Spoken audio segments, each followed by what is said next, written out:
California state government revenues are almost impossible to forecast at this point. At least as it relates to the personal income tax, we simply don't know how much money the state's going to have. And personal income tax matters because it makes up almost 2/3 of the state general fund budget. In a normal year, income taxes and returns are due to the Franchise Tax Board on April 15th. And then the governor gives his May revision budget update to the legislature in mid-May, utilizing all of the latest revenue numbers, as well as the population, caseload, and enrollment updates.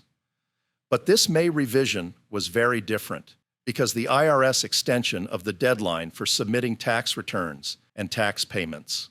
Essentially, the legislature and the governors have been flying in the dark without a radar on the state revenue situation.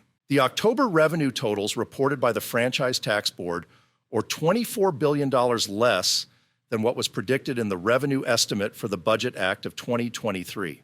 However, some portion of this is likely to be simply a delay in payment and not permanent revenue losses. H.D. Palmer, a spokesman for the Department of Finance, emphasized that it's not a final assessment, and the state may wind up closer to its target by the time the department releases its routine monthly revenue report in mid-November.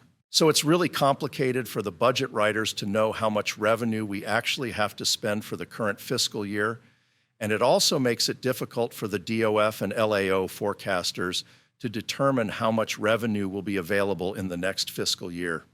All of this makes it very complicated for state budget writers in the legislature when they come back in January. They're really going to have their work cut out for them, trying to figure out how to craft a state budget.